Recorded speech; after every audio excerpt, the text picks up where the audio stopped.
భారత స్వాతంత్రోద్యమంలో ప్రధాన ఘట్టాలు.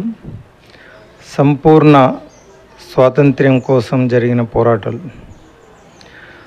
భారతీయులు 1928 మేలో సైమన్ కమిషన్ సిఫార్సులను తిరస్కరించి బొంబాయిలో సర్వపక్ష సభను నిర్వహించారు. ప్రజలలో బ్రిటిష్ పాలనపై వ్యతిరేకతను పెంపొందించడం ఈ సభ ముఖ్య ఉద్దేశ్యం. ఈ సభ భారత రాజ్యాంగ నిర్మాణానికి మోతీలాల్ నెహ్రూ ఆధ్వర్యంలో ముసాయిదా సంఘాన్ని నియమించింది.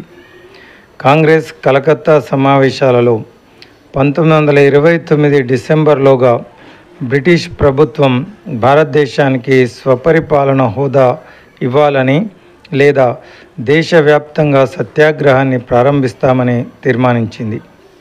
అయితే 1929 కల్లా పెరిగిన రాజకీయ అసంతృప్తి, ప్రాంతీయ ఉద్యమాలలో పెరిగిన హింస కాంగ్రెస్ నాయకులలో సంపూర్ణ స్వరాజ్యం కోసం పిలుపునివ్వాలనే కోరికను పెంచాయి.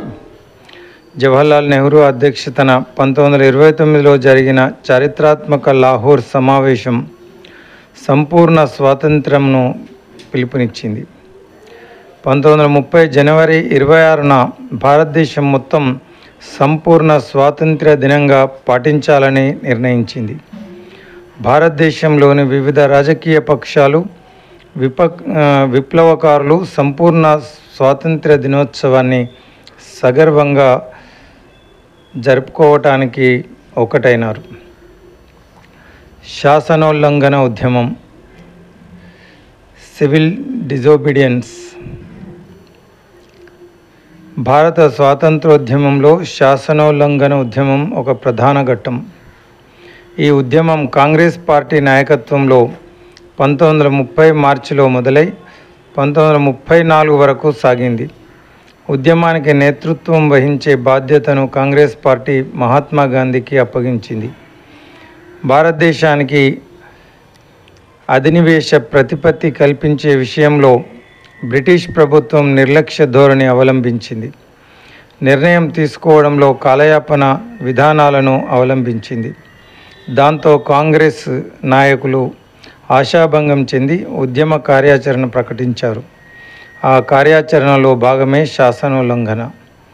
ప్రజాక్షేమం దృష్ట్యా బ్రిటిష్ ప్రభుత్వం తీసుకోవాల్సిన 11 కనీస చర్యలను ప్రకటించి ఆ చర్యలు తీసుకోకపోతే శాసనోల్లంఘన చెయ్యక తప్పదని గాంధీ 1930 జనవరి 31న యంగ్ ఇండియా పత్రికలో ప్రకటించాడు.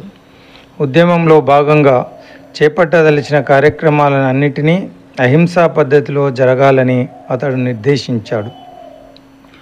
ఉద్యమ కార్యక్రమంలో ప్రధానమైన అంశం ఉప్పు సత్యాగ్రహం, విదేశీ వస్త్ర దుకాణాల వద్ద పికెటింగు, మద్యం దుకాణాల వద్ద పికెటింగు, సారా దుకాణాల వేలం పాటలు జరిగే చోట పికెటింగు, బ్రిటిష్ వస్తువుల బహిష్కరణ, పన్నుల ఎగవేత, అటవీ పరిరక్షణ చట్టాల అతిక్రమణ, కళ్ళు తీసే తాడి, ఈత చెట్లను నరకడం వంటివి కూడా ఈ ఉద్యమంలో భాగం. అంతకు మునుపెన్నడూ లేని విధంగా మహిళలు పెద్ద ఎత్తున పాల్గొనడం ఈ ఉద్యమ ప్రత్యేకత. ఈ ఉద్యమం 2 దశల్లో 4 సంవత్సరాల పాటు జరిగింది. మధ్యలో దాదాపు 1 సంవత్సరం పాటు ఉద్యమాన్ని ఆపారు. ఉద్యమాన్ని అణిచివేసేందుకు బ్రిటిష్ ప్రభుత్వం పెద్ద ఎత్తున దమనకాండకు పాల్పడింది. ప్రత్యేకంగా ఆర్డినెన్స్లను జారీ చేసింది. కాంగ్రెస్ను, దాని శాఖలను చట్టవిరుద్ధమైనవని ప్రకటించింది. వాటి ఆస్తులను జప్తు చేసింది. 75,000 మందికి పైగా నాయకులను, ఉద్యమకారులను అరెస్టు చేసింది. పోలీసు కాల్పుల్లో వందల సంఖ్యలో ప్రజలు ప్రాణాలు కోల్పోయారు. జైళ్లలో అమానవీయ పరిస్థితులు కల్పించి పోలీసులు మహిళలపై అత్యాచారాలు, హింస చేశారు. పెద్ద ఎత్తున జరిగిన శాసనోల్లంఘన ఉద్యమం ఉప్పు సత్యాగ్రహంతో ఉవ్వెత్తున మొదలై పేలవంగా పెద్దగా ఏమీ సాధించకుండానే ముగిసింది.